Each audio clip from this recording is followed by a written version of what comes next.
discipline of the study of the Greeks and Romans turns out is filled with people who think the Greeks or Romans are awful and not worth emulating at all, and problematic and patriarchal, and like stand for everything that's bad in society.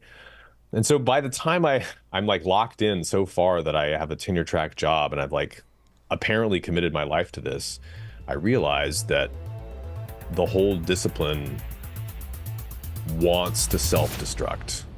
Let's go.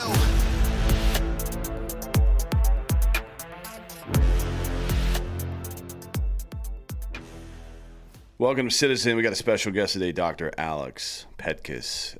We were just talking about, I guess, a little bit about your background, being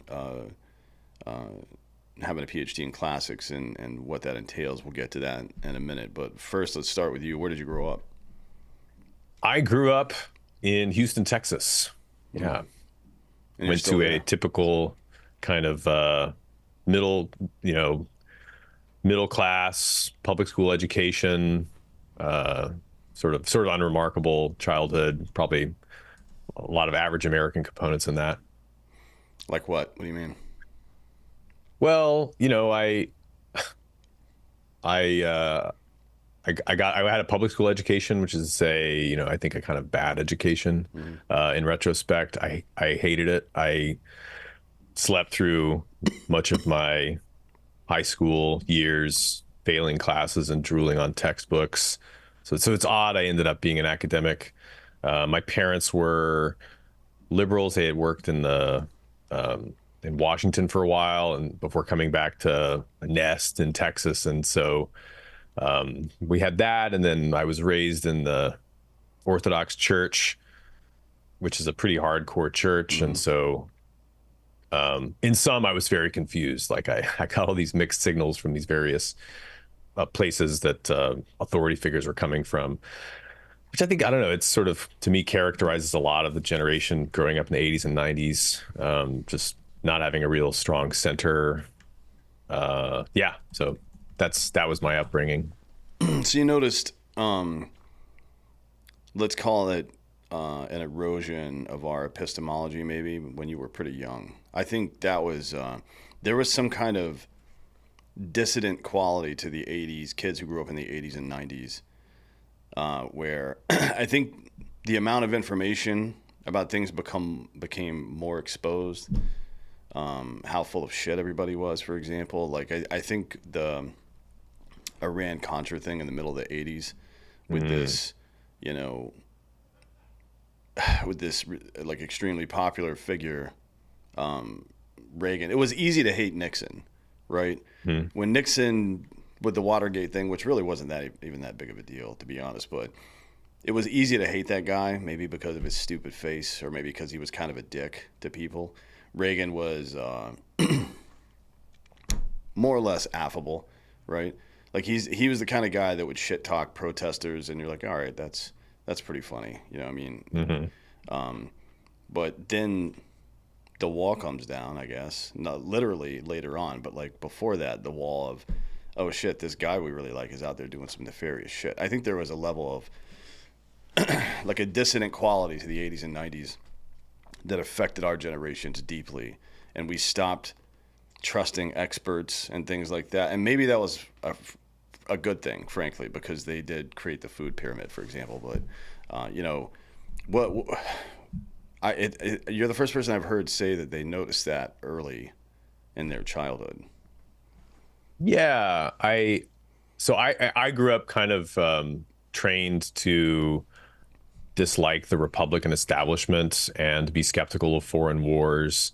But that was a leftward position in the 90s, right? Well, isn't it funny that was a left position in the 90s, despite the fact that the left led us into every war we were in the 20th century?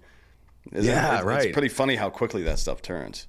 Yeah. Some like the scales started to fall from people's eyes, mine included, like in the teens. And I think partly, I didn't really, I kind of rebelled from my parents' liberalism, actually, when I went to college, but I didn't really start to identify myself as like a Republican or a conservative or right wing or anything. But I think that there was a lot of just confusion about like both of these parties seem corrupt for various reasons, and I think I think it's understandable for a lot of people to sort of say throw their hands up and be apolitical. But now that I'm a classicist, I kind of come to see that if you're apolitical, it means you're an idiot Yeah, because yeah, idiotes in Greek means somebody who is apolitical. Like you're a private person who doesn't have any real stake in the Commonwealth, and so yeah, I don't think that's the way to go anymore. I think the scales fell from a lot of our eyes in the teens. Certainly, being in grad school around the woke crisis, yeah. like wow, that was an eye opener. So, but I think I started to notice some problems early on. We'll get to that grad school stuff in a moment, but Hmm. ar- around 2,000 years or so ago, Plato said that if you don't take interest in the affairs of your government, you're doomed to be ruled by fools. And it's Hmm. as somebody who studies classics, it's got to be mind-boggling because I know it is to me to see how often we do the same stupid shit. Like we get neuralized by Will Smith every 200 years and forget about the Stoics, for example. Everybody forgets about them, and then people start writing books about the Stoics, and they're like, "Oh, this is real wisdom here." Like, yeah, yeah, I know it Yeah, is. What the fuck did we do, man? yeah. Well, it's an interesting story if you got a sec. I mean, like I've the history of Western education is not a story that's told a lot because if you tell it, you sort of again, people might start getting thoughts above their station. But essentially, for the longest time in the West, the leadership education of men of the Renaissance, guys like Machiavelli, Rousseau. Certainly, Napoleon is benefiting from this system. Mm, Alexander Hamilton, like the founding fathers of America, they're working with a system where the political classes are encouraged to study the classics. What is the classics for them? It's the Greeks and the Romans. It's mm. not like Dante. It's not even Machiavelli. It's not Thomas More. It's not Shakespeare. It's the Greeks and the Romans. Well, Why the there Greeks and was the a Romans? period. There was a period. I want to get your take on this. Yeah. In the especially in the early and high Middle Ages, where like today, if you're a researcher and you're reading publications that are older than 2 or 3 years old, people are like, "What are you fucking doing, dude? Those are ancient."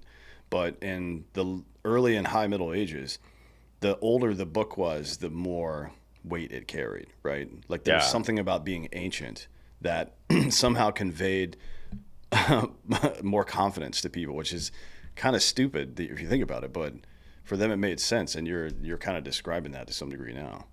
Yeah, it's the Lindy effect, right? It's something Lindy effect. around. I think people have a tendency, often, especially like very imaginative people, to look back as far in the past as they want to look into the future. It's sort of like when you read the biography of Julius Caesar, and you're like, oh well, this guy. We're still reading his biography 2,000 years later. You immediately think if you're hip to this, well, what are they going to think of me in 2,000 years? How can I do something similar? Who are the people that are going to still be remembered in 2,000 years?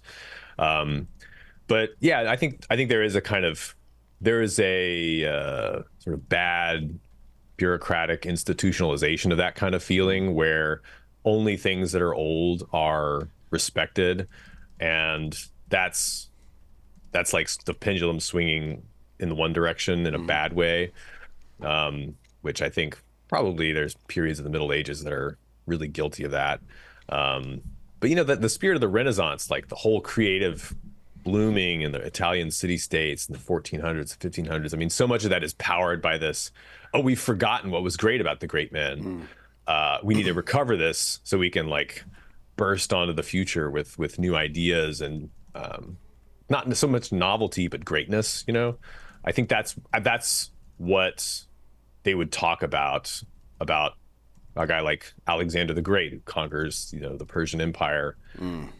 or Caesar who seizes power in the Roman state and Rome's greatest conquerors. Like it's not so much about the fact that they're old It's the fact that we're still talking about them, Mm. right? So so I think that that's kind of what motivates the Western culture of classicism, ever since the Renaissance, at least. That is, these guys achieved something that was really hard to achieve without modern technology, through the power of the word, and with extremely high infant mortality rates, and against incredibly warlike peoples. The Gauls, the Caesar conquers, the Persians that Alexander conquers, and so on and so on. I mean, there's thousands of stories like that. So yeah, we have this greatness tradition, that I think was the basis for things, that we got away from starting in the 18th century, in a way that, in retrospect, I think it wasn't an accident. That's an interesting story. Yeah, I want to hear that, but first I want to say it's interesting that that you mentioned respect for former greatness. Mm. Because another thing that happened in the High Middle Ages were chivalrous romances, right? Hmm. Instead of the chivalric code or whatever, which didn't have much of an effect really. And this was let's call it the academic class, if that's a thing back then, trying to tamp down the violent nature of the knight class a little bit, the noble people who felt like they could burn down people's homes when they really felt like it. Um, First comes the chivalric code, to some effect, and then maybe just by coincidence, the chivalric romances, which are stories of knights doing great and noble things, honorable things, like protecting people who need to be protected, all this bullshit, right? Um, and history found it much easier and more effective to control the noble class with stories of bravery and righteousness that they could aspire to rather than the Ten Commandments, for example, right? Hmm. So in culture, it matters who your heroes are and how you tell those Yeah. stories, right? Like if your heroes are people who are twerking and acting like assholes, or in the political spectrum, people who are just gaslighting all the time, or this chaotic recitation of like this group think that happens on both sides all the time it's just like shouting. It's like you're trying to have a conversation and there's some asshole screeching in the corner of the room. That's what it really sounds like to me. But it matters who Yeah. your heroes are. Like it used to be Jimmy Stewart, who left his acting career to go serve in the military 3 separate times. Baseball players who did the same. Roger, or I'm sorry, Bob Feller and Walter Johnson, all those guys, DiMaggio, Ted Williams. Like it was the standard back then. You know what I mean? Mm. Now our heroes are different. You know, everybody like heroes and they influence culture so much, and they always have. Yeah. That's why like there's a couple of things that every civilization in human history has. One of those things is here are heroes and stories about their heroes, right? And if you study those stories about their heroes, you can learn pretty much everything you need to know about that culture, what they value, like what their goals are and shit like that. I hate to think of 200 years from now and the study of my generation or this culture right now and who we decided to make heroes. It's going to be deeply embarrassing. And men especially need heroes. So yeah, like if you look at oral cultures, like you're saying, the like the Vedic priests of India who memorized thousands of lines of poetry, or the Homeric bards of archaic Greece. The Julius Caesar, when he conquers Gaul, he meets the Druids, and he talks about how the Druids had this really intense memorization culture. They're memorizing sacred laws and stories about the gods, but a lot of it is hero tales. And these, like, if you look at the amount of cognitive fuel that we burn as oral cultures on just transmitting hero stories, I think the Iliad of Homer is like probably the most clear example. Like, it's not just because it's entertaining; it's because a society needs this to organize itself around. And um, and men in particular are motivated by this emotion that Aristotle talks about in the Rhetoric. He talks about this feeling that he calls zelos, which Mm. is where we get the word zeal. Yeah. It's also where we get the word zealot. And zelos, Aristotle's definition is this is a pain felt when a man sees present in another who is like him by nature things good and honorable which he himself is capable of attaining. And it's a positive feeling for Aristotle. It's like a steamy feeling you probably feel around your midriff area. It's like it's the emotion that drives heroism. Like you want to have what that guy had in the story. You know, you want to have you want the glory that that guy had, or you just see somebody doing something amazing. You want to emulate it. And so it's emulation is how it's often translated, but I think that that's a particularly manly emotion, and it's like it's very close to the desire for honor, which is also a very manly emotion. The Greek word for ambition is the love of honor, actually. So yeah, we need these things, and I think for the West, the at least through the 19th century, the Greeks and the Romans have been in a lot of ways the foundation of our hero culture. Like they show us how heroism works, and they're like I don't know, they're like the foundational part of the pyramid of heroism that we build on. And so if you can kind of remove that, like if you wanted to tell people, all right, your heroes shouldn't be military heroes or great statesmen, but they should be like pop stars. Mm. If you wanted to do that because you wanted to make masses and masses of people easy manipulated, the place to start would be to take away the foundational heroes, and they did that. So was that on purpose? Was it an accident? Was it made to look like an accident? I mean, there's a long story behind this, but I think that we've lost touch with the classics for a reason that correlates with the rise of kind of the totalitarian left. Mm. And you mentioned this sometime in the 1800s. We stopped, I guess, heroizing people, or what do you mean exactly by that? And then you kind of suggested that it might have been by design as well. Can you talk about that? Yeah, well, so this gets to the history of the foundation of the university, and so I'll just paint in broad brushstrokes. Something I discovered, like researching the history of the sad history of Western education. So, like, we used to have this model of education that is basically the education that the founding fathers got, more or less. You know, Hamilton and Washington are benefiting from this system where you study the greats, the great Greeks and Romans, and everybody else is worth considering too, great generals of the 17th, 18th centuries, whatever. But you emulate them in a kind of the model is rhetoric. It's like you're trying to become an orator, statesman with this educational paradigm, and you do that by emulating great statesmen, great orators, great generals as well, who are often orators themselves, and you study their deeds, their speeches, and that's like the public culture education that raised up the generation that founded the American state. It's what Napoleon was doing, in his free time and in his school. He's studying the classics and learning to become an orator. He's like writing awkward novels and poetry that nobody wants to read, but they were kind of like training exercises. And so what you have in the late 18th century is some guy comes along. His name is Wilhelm von Humboldt. Alexander's his brother, and he is a German in Prussia, and he proposes a modern university system to the Kaiser, I guess it was. And this university system that he proposes becomes the foundation of the German education system. It's the modern research university. Mm.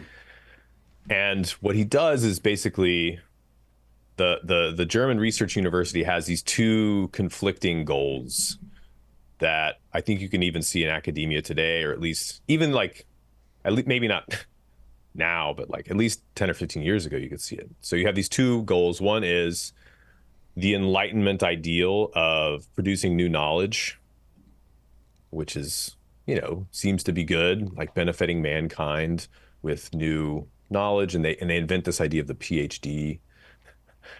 which didn't exist before.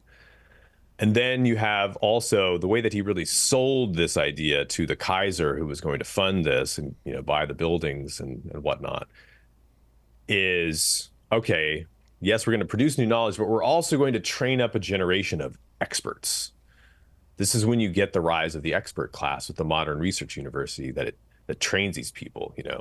The doctorates, the doctors, the lawyers, the engineers, but especially the civil servants, the people who are going to be like the high courtiers in the bureaucracies of the growing Prussian state, the tax guys. You need all these kind of brainiacs to run a modern state. At least so went the thinking. And these people are basically high intelligence, high functioning conformists. Like the university trains for conformism, which is sort of in tension with this idea of producing new knowledge, like training highly conformist, competent functionaries. But this, and I think you see these two poles operative in a modern university. And so what that did effectively is, you and funny to remark, the discipline of classics, of the study of Greeks and Romans, like we were talking about, used to be the foundation of statesmanship and blah blah blah. They turned classical philology into a science. It was actually like the number one prestige subject you could study. Like instead of doing, PPE, philosophy, politics, economics, or instead of doing computer science, like all the kids wanted to go into classics because that was how you could, distinguish yourself, by learning Greek really well or learning Latin really well. But this process of scientizing it and saying, all right, what the real goal here is not to produce statesmen, but to like produce new knowledge about the ancients, that ends up taking away and ends up hyper specializing people into just studying, one book of Homer's Iliad for 4 years. And that's like, now you're a doctor. You sort of end up missing the forest for the trees. And so why are we telling a story about Germany? Because this is basically the system that the Americans took up, especially after the Civil War, when we massively expanded our university system with land grant universities accelerating. And like, we took on this model of the German research university and totally supplanted the whole training and statesmanship model of classics. And so like the result is, and a lot of this was driven by progressives who were really eager to supplant the sort of traditionalist classics that they knew that they couldn't like bring in this new vision of a progressive society. I'm talking about like the suffragettes and the Deweys and the Charles Elliotts of Harvard, these like kind of center left progressives. They knew they couldn't like bring about their creative vision of a society ruled by intellectuals, of a sort of socialist, top down rule by the so-called smartest and most credentialed, if they still had this blocker of the traditional education system of like statesmanship and manliness and high agency generals that you get from antiquity. So I think it was sort of, this is a longer conversation. I'm working on an article on this, but basically it was like any mobster. They made it look like an accident, but it was on purpose. Sure. But then in the early part of the 20th century, the capitalist version of that happened as well, with the Rockefeller family and Henry Ford, right? Just reshaping American primary education to produce compliant workers, essentially, right? But it's the same concept as then. They're trying, like, I guess on the one side, it's creating hyper specialization like that is, man, I don't know that it did anything good for anybody, to be honest. It's like it's like showing somebody two of the same exact pictures and then tell them to find the differences. They're just going to start making shit up. You know what I mean? Right. And that's exactly what's happened. There's so much and so much nonsense that is codified now into our epistemology. Just stupid shit that you shouldn't believe, or that you don't really necessarily. I don't know. Like maybe we should get rid of it, or maybe it's going to be a different study at some point to see how fucked up we were at this point. You know what I mean? But we built layer upon layer of this stuff.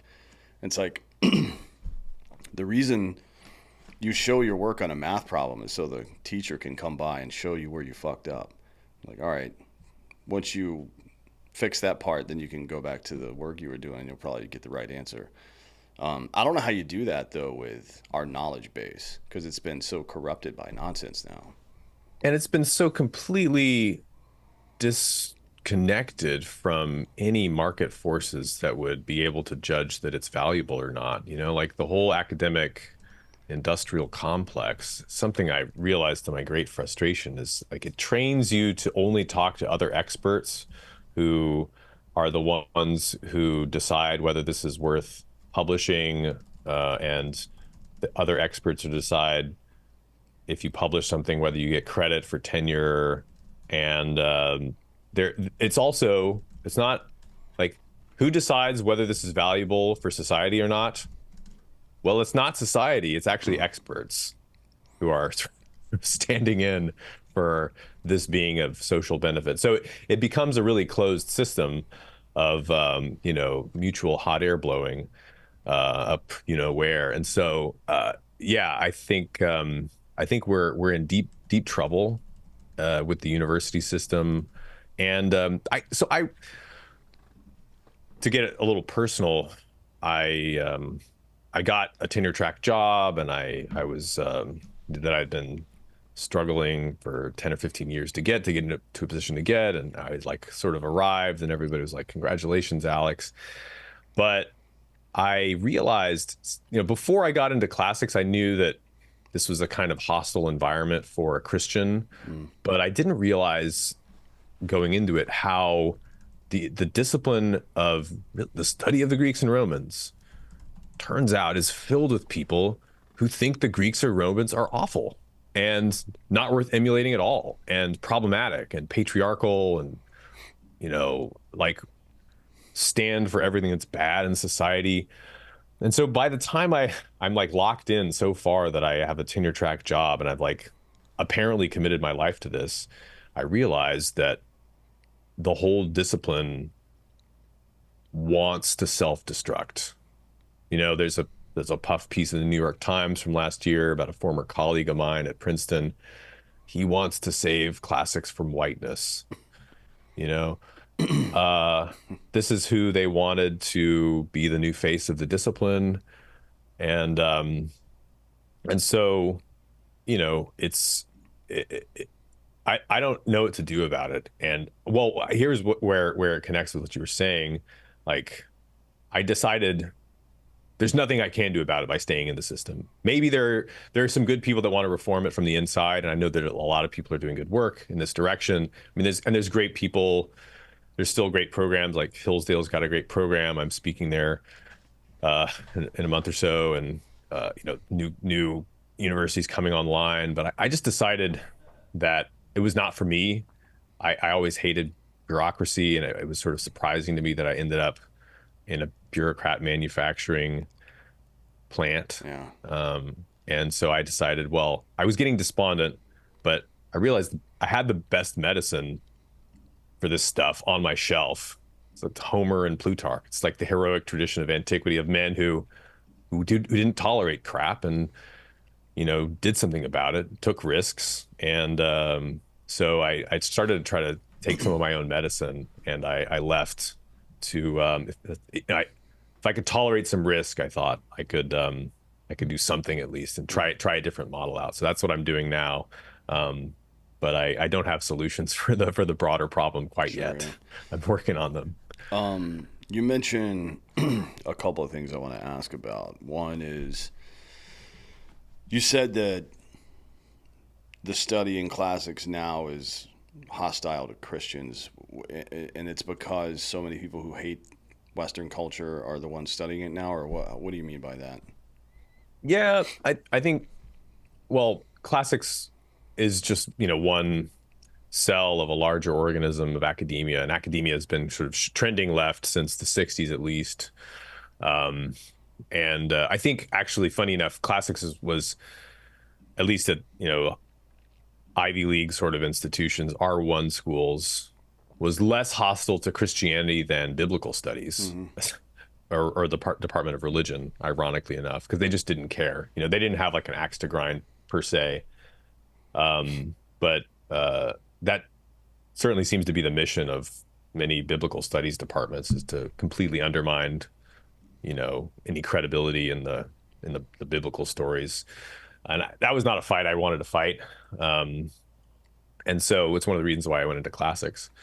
But there were people sounding the alarm already about this. Like Victor Davis Hanson wrote a book, Who Killed Homer, back in 1998, I think, sort of taking his colleagues to task.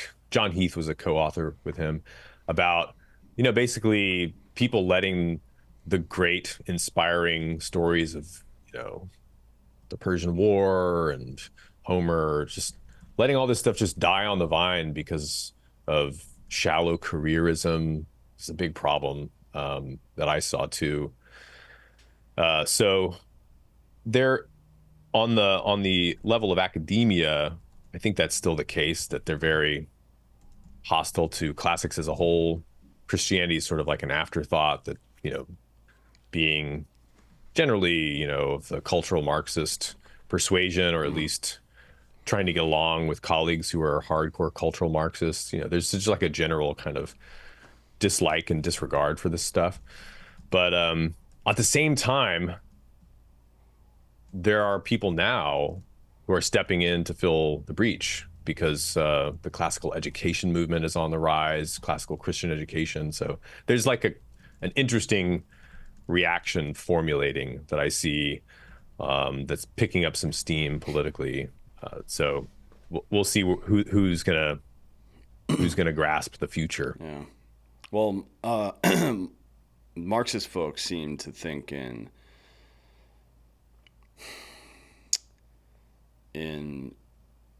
more ancient terms than capitalist folk do, and I think maybe it's just because of the way our respective governments function. Like, you don't see too many Marxists getting unelected, right? Like, they don't lose elections after they win the first one typically. But we change power every 4 years. And I wonder, if there isn't something to that about why we lose all these information operations. But they do see the long game better, I think. And I'm curious about your thoughts on this, because as you said, there was a clear effort to capture the expert class in the West by Marxism. And Yeah. It worked for some amount of time. It's 38% of Americans are either diabetic or in pre-diabetes now. So the food pyramid did its job. We've been at wars that we shouldn't have been in. We have people cutting their dicks off because they feel bad one day. It's like, all right, well, you won that round. But now, after COVID and all that nonsense especially, I don't think the majority of people trust experts anymore, right? I feel like the medical part, the one institution in our lives whose ancient motto is literally to do no harm, was weaponized and did harm to people in a big way, right? So I think that was probably the straw that broke the camel's back for most people that are in this bucket anyways. I don't know what the next step is, though. I mean, it definitely doesn't hurt Marxism that we can no longer trust in experts. That's a good thing for anybody that's trying to infiltrate, because you can micro-influence at that point. In the digital world, that's so much easier to do. But I don't know what the next step in that series is. Yeah. I do think that Marxists in the 20th century have tended to be just a lot more honest about how power works, and a lot more like strategic in their desire to try to grab it. And they haven't had to kind of pander to the polite society so much. Like, their edginess has been an advantage, If you look at, well, and the ground was sort of cleared for them taking over the institutions in the by the time that the Frankfurt School guys come in the 1930s, like Marcuse and seizing the Columbia Teachers College and then starting the teachers unions, and the indoctrination really did have it was really top down, and it was a successful operation. I think um, I'm hopeful on the educational end because there's a great book on this, The Battle for the American Mind, Pete Hegseth and David Goodwin, and they lay out this Marxist sort of slow, long march through institutions coup in great detail. And the thesis of the book is, well, if they did this on purpose and they had a plan and executed it, well, it can all be undone and all be unwound. It didn't happen on accident. To make it look like there was no agency in it makes it to seem like it's the product of impersonal forces. So I think if you have like a long vision and a sense of legacy, and like if you're willing to plan 50 years in the future, like you can do a hell of a lot. And that usually takes the kind of either the religious conviction of a zealot, an ideologue like Herbert Marcuse, or just somebody who wants to have grandkids. A whole lot of dudes getting together who want to have grandkids who aren't diabetic and self-mutilating. Like that can make a huge difference. But on the intellectual side, I actually think there's a lot of a reason for hope. Like, this conversation that we're having on this podcast that many people can listen to for free and access. There's this whole budding ecosystem, right, of like alternative voices questioning the mainstream narrative. And this is just going to accelerate. I think we're really early, actually. And to me, what's really exciting about this is the prospects for philosophy, because this is how ancient philosophy worked. It was not institutional. You look at what Plato and Aristotle did, Socrates, the Stoics. I mean, all of these guys are not endowed chairs of blah, blah, blah. They are solopreneurs. They're starting schools, getting clients in immediate contact with the market. They are making themselves stronger, more articulate, more persuasive, growing their networks privately without the interests of intervening institutions. They're not there for bureaucrats. They're there for everybody from regular people to the noble heads of state. In the case of Plato or Aristotle, Aristotle tutoring Alexander. I mean, he did that because he hustled, and it was like the smartest guys rose to the top, like the actual credible people who didn't just have like intellectual credibility, but moral credibility, who had like character to, it takes a lot of character to run an institution, to run a business, right? Like the first philosophers are business owners in a very serious way. And I think we've gotten away from that, especially since the late 18th century, this development that I talked about. And I think we're moving back into a world where if they're scrappy, individuals can outcompete these slow, fat, stupid institutions. And we're seeing the results of that in public opinion, just not being under the thumb of the paper belt anymore, which I think is really cause for hope. Yeah.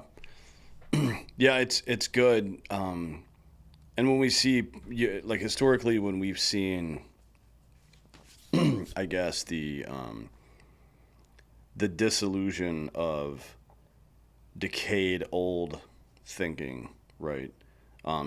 There is a period of decentralization followed by usually a unifier figure of some sort, like Constantine or Muhammad or somebody like that, right? Like the Roman Empire was in shambles, right?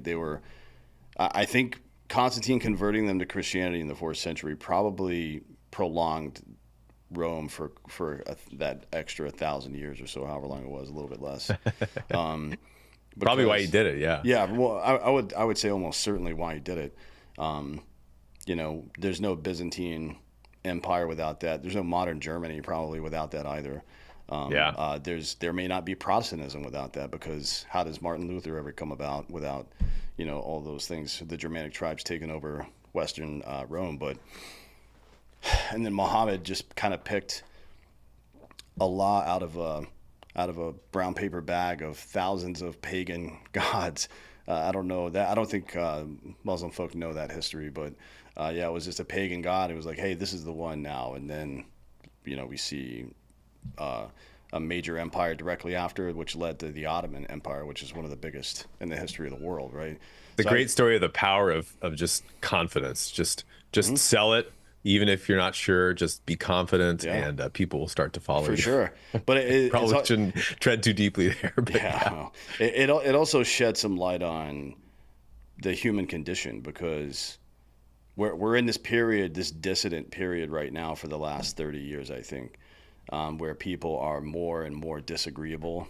Um, Mm. but anytime we've seen that throughout human history, the human need for connection and to be part of something bigger than themselves always rises above the nihilism. It rises above the internal conflict. Something will happen that unifies some very large group of people.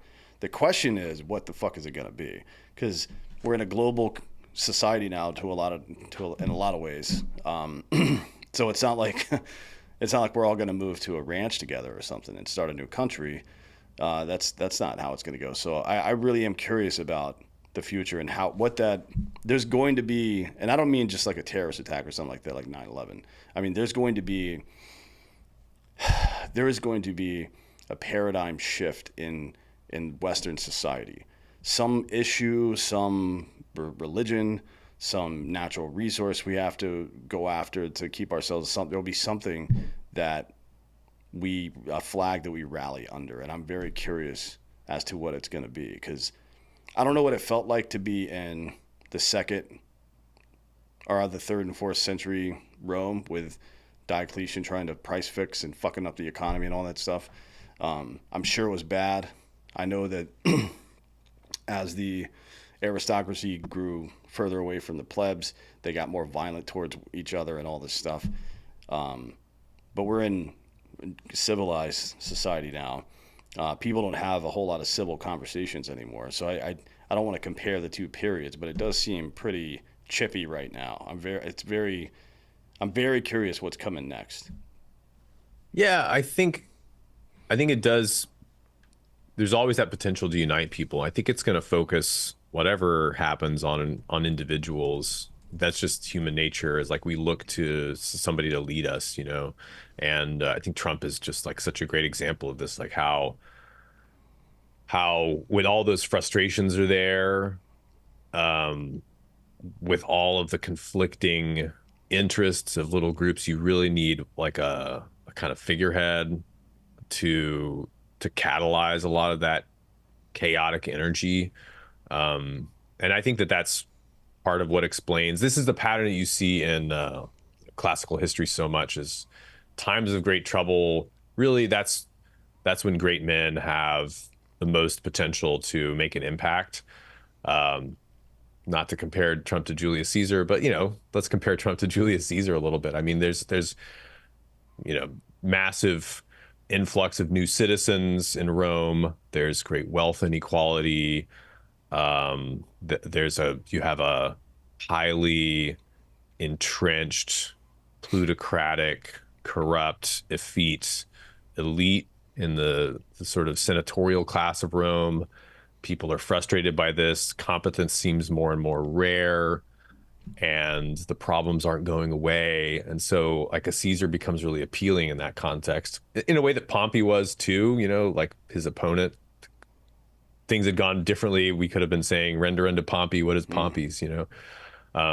But that's the power of an individual. Like it takes individual qualities to defeat your enemy in a civil war, like Caesar did. But um, yeah, I like who knows what's going to happen, but this is why I think that people in times of like great chaos, such as say the revolutionary period of America, they turn to great figures of the past.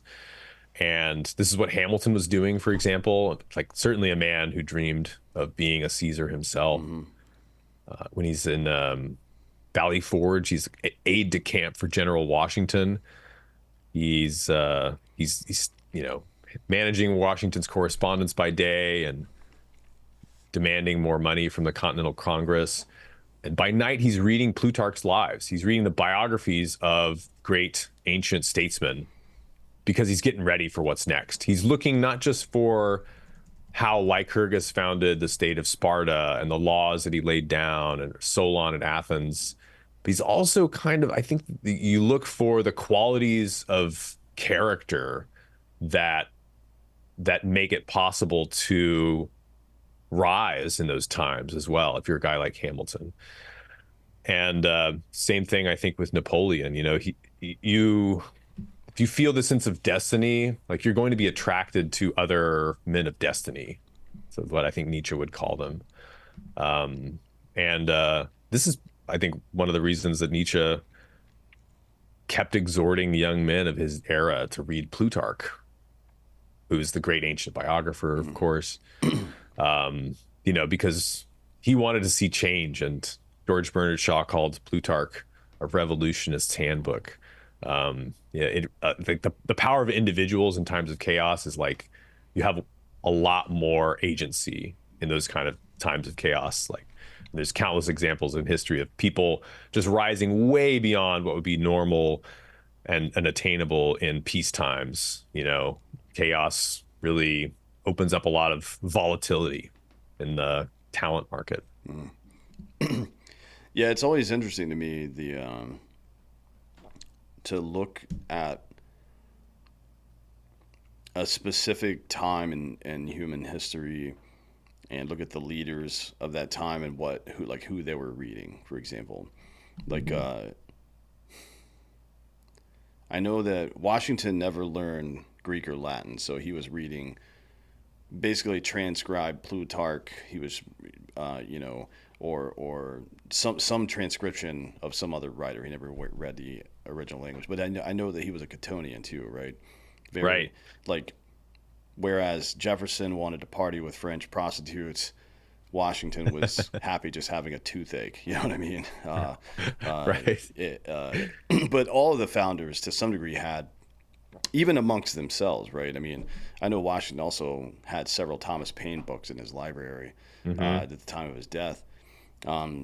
And Fabius, I believe he was really a fan of, and a couple of others. Yeah, the Delayer. The Vanquisher of Hannibal. Yeah. He actually used that strategy, I believe, once to win a battle, but they called him the American Fabius. I mean, Washington was one of these guys that just the comparisons would just rattle off of people. I mean, he's the American Caesar. Well, he avoids becoming the American Caesar because he doesn't seize power when he could have, and instead he becomes the American Cincinnatus. He's the American Fabius. Cincinnatus famously took the dictatorship and surrendered it after 6 days or something like that, I think. Something like that. Just a great show of patriotism. Yeah, and it's, then I look at the stuff that people these days read. Like, all right, well, we're not really preparing anybody to fight a fucking revolution here, are we?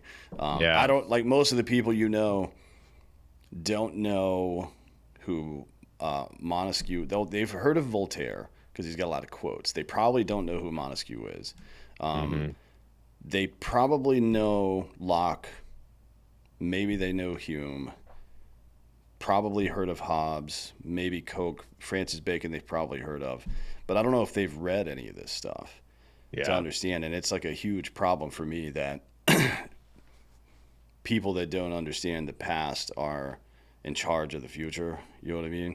If you ever wonder why we make the same mistakes over and over, that's why. That's literally the only reason why.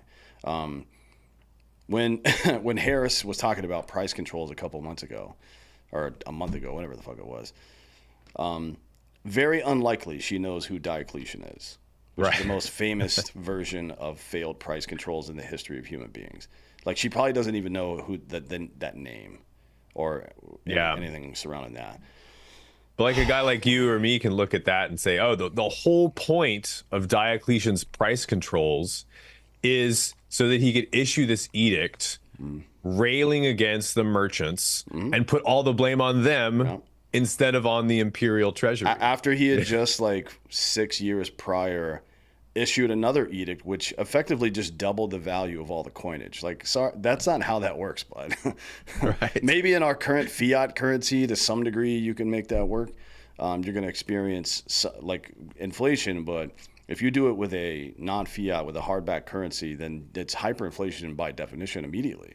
Yeah. But folks don't know that. I don't think many people know of the book The Preceptor, which is a book that you would have found on every bookshelf of all the founding fathers. It was the political science and history of political science textbook of the middle 18th century. And if you haven't read, it can be difficult because it's written and it was written in the early part of the 18th century, I think in the 1730s, something like that. It can be challenging to get through, but I think it's a really good idea to read the stuff that your political or economic or historical heroes read, and like to get inside their head. I think it's a really good idea. Yeah, well, I'm going to add that one to my shelf as soon as we get off this call. But yeah, and I think that for the founding fathers is, it's texts like the Preceptor.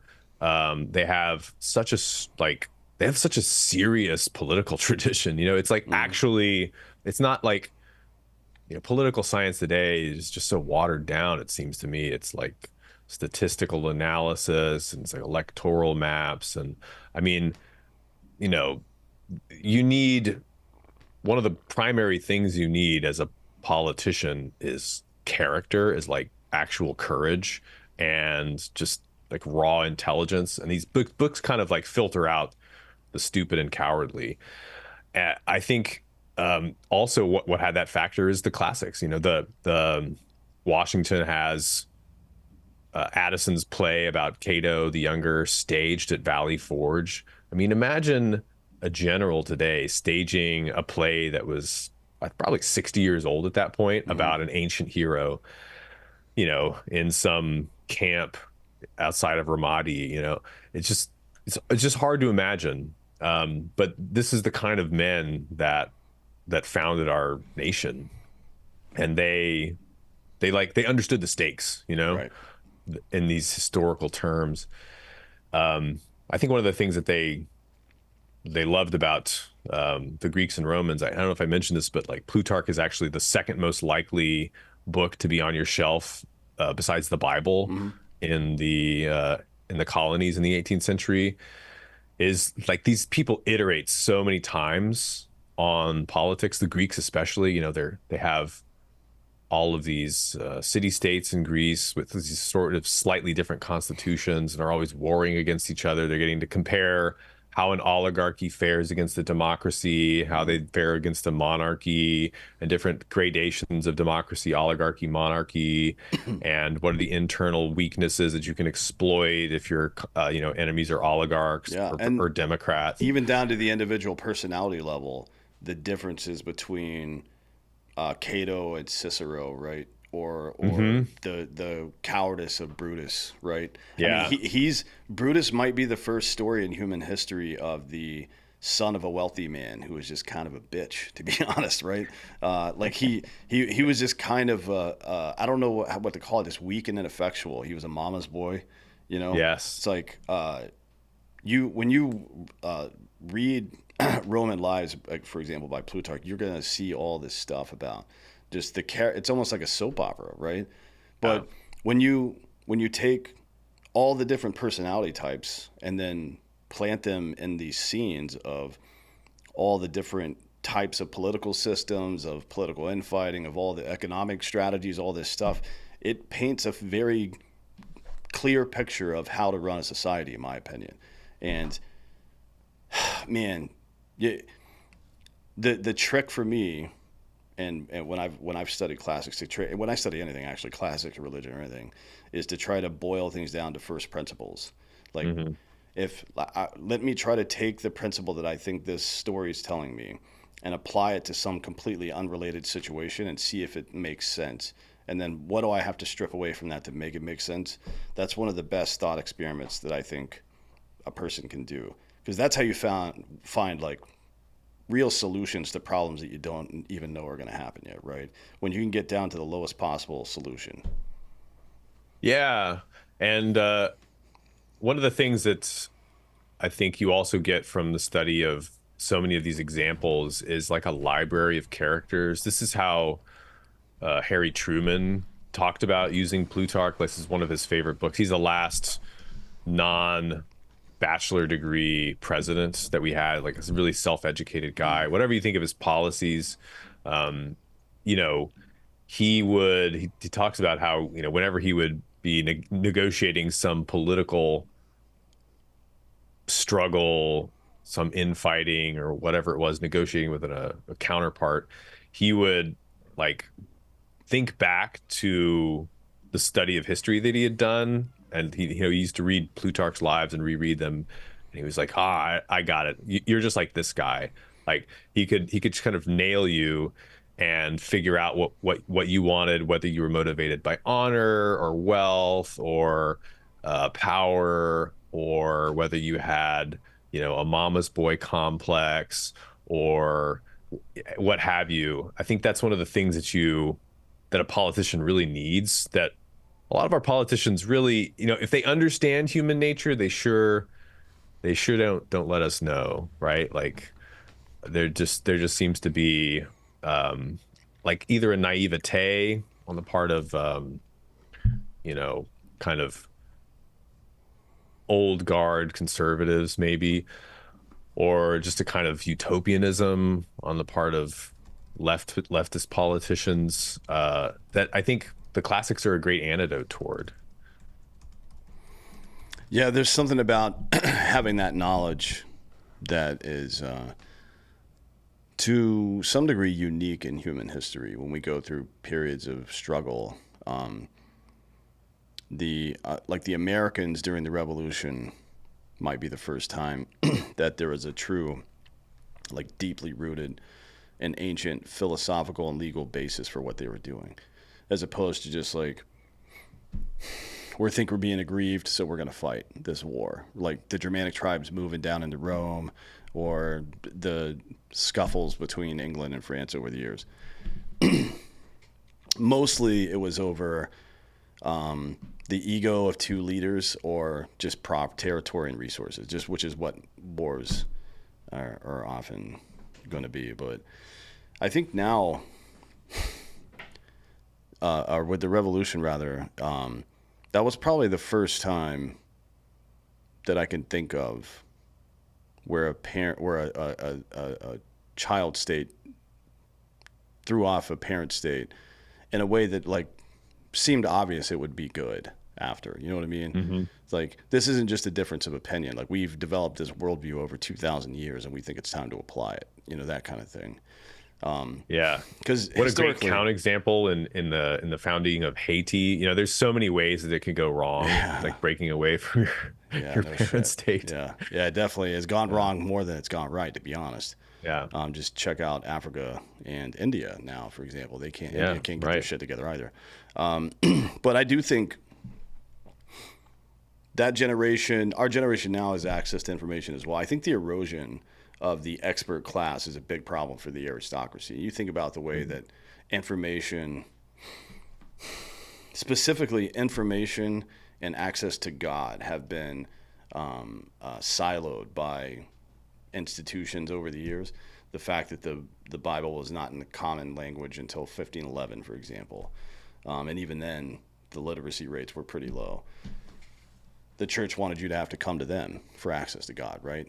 It's probably one of the reasons the Catholic Church lasted so long without challenge from the Protestant side, to be honest. And then keeping people illiterate, more generally speaking. Like, I don't think a whole lot of 15th century farmers were reading Plutarch, for example. Seems unlikely that was happening, but had they read it, they may have gleaned, some information about property. Like John Locke figured it out and started talking about property rights, right?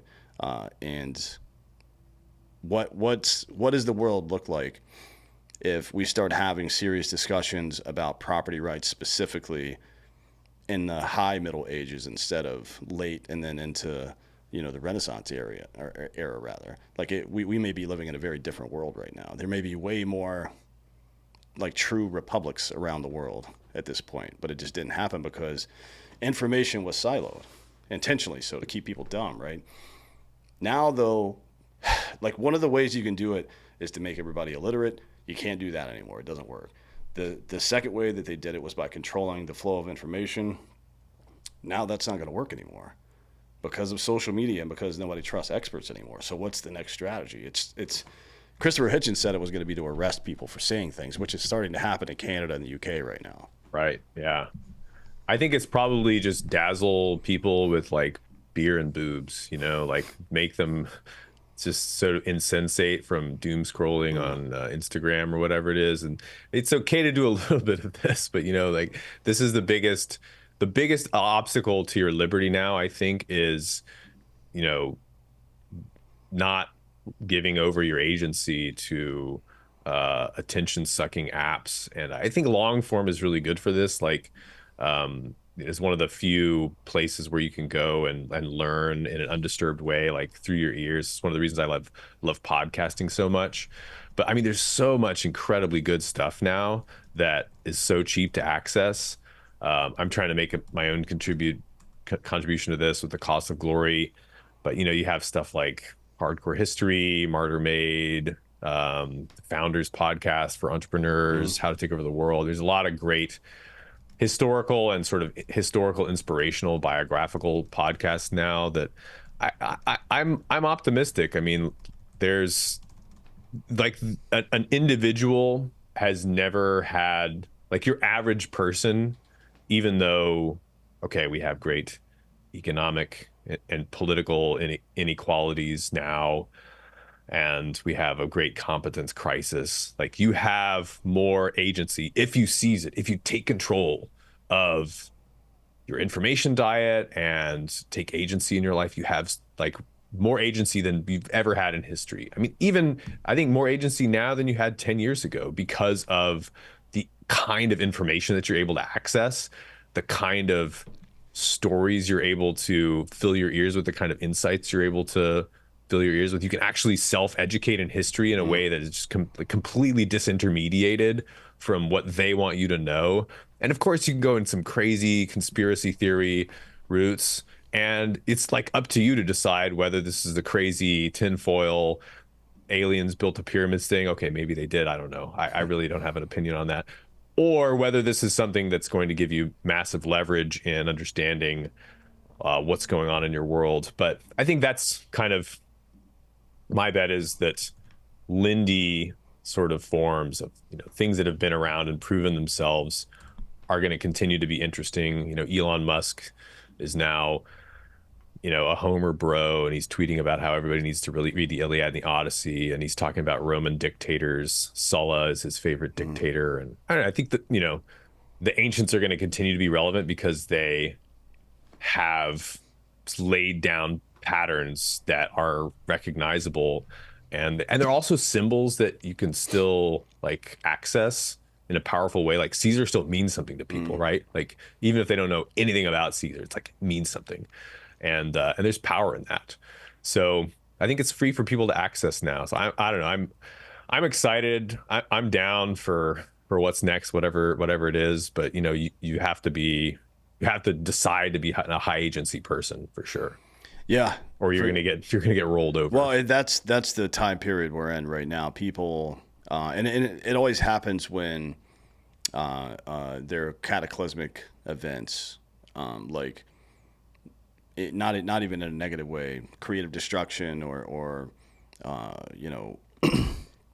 new modalities of business of some sort or another, or new technologies in food or something. Power shifts rapidly in those time periods, and there's always a struggle to hang on to it by the people that already have it. And it's always interesting to see how it rolls out and what the currency of the day is. You know what I mean? It's not always silver and gold. Sometimes it's position, sometimes it's land, sometimes it's fucking These days, maybe it's trademarks. You know, who knows? Like you've got a patent on a certain type of business. It's worth a lot of money all of a sudden, right? Who knows? Power shifts rapidly like that. It'll be interesting to see how it goes. More information is always the best way to prepare yourself for pretty much anything. And as we both said, it is a buyer's market for information now. You can find whatever you're looking for. So, you know, don't get don't get overwhelmed by all the stuff that's going on. Life's not going to end tomorrow. But a good place to begin is just to find, like, one of the things I do every 2 years over the course of every 2 year period is I watch like a couple hundred hours of lectures on history, right? Just top level stuff. Every time I go through it, though, I find some new thing that I drill down on. Educate yourself about the way things were done in the past. That's the best remedy to the present chaos, in my opinion. And you're doing a lot of that. You left academia to start your own thing. What do you got going on now? Yeah, so I've been running this podcast, The Cost of Glory, for about 3 years now. And what I do basically is retell the biographies of the greatest Greeks and Romans.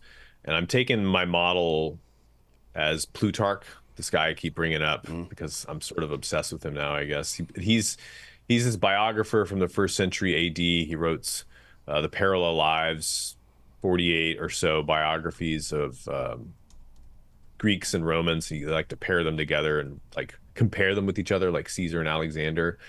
But Plutarch is a philosopher. I mean, he's an ancient philosopher. He's not exactly a Stoic. I think the Stoic movement today is interesting. We could talk about that, but he's sort of a similar school, I guess. He's a student of Plato's. But I think it's interesting. He's motivated by this desire to like make people better. Like he's kind of a self-help guru. That's what ancient philosophers are in a lot of ways. They're trying to, you know, find ways to help you sharpen yourself. And the way that he did it was by writing these concise, very vivid biographies of great men, you know, that you could read in less than a day. And not the sort of phone book doorstopper model of a lot of exhaustive, authoritative modern biographies today. He just wanted to give you like the essence of the man. And so I try to emulate that. I've done a handful of characters now, 12 or 13, and I'm doing a series on Julius Caesar right now, on his Gallic War campaigns. I'm going to do his biography proper in a few weeks. But I'm trying to bring back this Renaissance model that we talked about at the beginning of the episode of consuming the classics as a like project for ambitious men to self-sharpen, you know, to learn to become better thinkers, better informed. And also I've started a business with a old fellow academic refugee friend of mine, and we do leadership retreats, and we've done some in Rome. We're going to do some stateside later this or next year, but we're trying to kind of unite the study of history with the study of oratory and like the skills of persuasion of the ancient orators, which is how a lot of this stuff was historically studied. This is the way that Napoleon learned both history and public speaking at the same time. So I think that essentially this is why I'm so excited about the new opportunities that, you know, classics has been failing to pass on this knowledge for a long time, my, you know, academic discipline, and now we can do it in alternative ways. So that's the mission I'm on now, on the pure entrepreneurship journey, trying to model myself after the ancient philosophers that I admired. Yeah, and if you're gonna be obsessed with somebody, Plutarch's not the worst, I guess. I mean, if you're just gonna pick two things to read from antiquity, Antiquities by Josephus, and then probably Roman Lives by Plutarch would be the two to pick up if you only have time for two. There's plenty more, unfortunately, but well, good. I appreciate you coming today. I think that's a very noble pursuit. Certainly, there is. you mentioned the warrior poet thing. Whenever anybody says that, I mean, there's a million through the Middle Ages and antiquity, but Hemingway always comes to mind when somebody uses that phrase. A guy who knew he was going to be a writer was just like, you know what, I'm going to go to the war and see what that's all about, right? It's kind of I don't know, a thought process that doesn't exist in the modern man. So I think Imagine if our writers did that instead of going to MFAs. Like maybe men would actually read fiction again. Yeah. It would be or something. Literary fiction. So I think it's I don't know. There's knowing about history for a man is kind of a trope, but it's like every dude from every period that you respect knew the history of the people that they were trying to emulate. They didn't just say shall not infringe. They didn't just yell that into the void. No, they understood why it was important to be able to defend yourself against the state. They understood that. They understand what currency is and how manipulating it causes huge problems. They understand why borders are important. Like you need to actually understand this stuff to be able to defend it properly. So I recommend check out Alex's stuff, check out Plutarch. Make a day of it, just grab a couple things and just sit down. It's supposed to be a source of strength, it's there for you to, be able to resist whatever nonsense they're trying to jam down your throats and make up your own mind. So I also exhort people to to read Plutarch and to go to the classics. And if you find them difficult, that's why I put together the Cost of Glory, because I wanted these things to be more accessible and easier to listen to, and just that you can kind of pop in your earbuds and just sit back and mow the lawn or whatever it be, and get your classics that way. Yeah, whatever it takes. I mean, I listen to the Learning Channel or the Learning something, whatever the fuck it's called. They have a whole channel on Audible, and I own like 100 of their books, and it's mostly lectures. Actually, it's like lectures by college professors from all over the place. If that's like the great courses, they have the great courses. Stuff. Those guys are great. And they also have they don't pay us or anything, so I probably shouldn't say this, but they have a channel you can subscribe to on Amazon as well, on Amazon Prime. It's like $6 a month, and you can watch all of their courses. Use your free time however you want to use it, but if you use it making yourself better, then you're going to be better. Totally. Yeah. Well, thanks for coming today, man. I appreciate the conversation. Tell everybody where they can find you and all your stuff. Yeah, Dan, I really enjoyed it. And costofglory.com is my website, but you can find Cost of Glory on YouTube, on any of the podcast player apps. I'm also on Twitter at Cost of Glory. If you're interested in this idea of combining history and power to persuade and oratory, public speaking, the ancient art of oratory, I have a gift on my website of authoritative speakers guides you can get for free. It's costofglory.com/gift. So I'm trying to get the word out about the way that the ancients became statesmen. So that's something to check out as well if you're interested. But appreciate the time. Yeah, anytime, man. We'll do it again sometime soon. Thanks for coming today. I appreciate it. Yeah, look forward to it. Yes, sir. And thank you all for listening. This has been Citizen.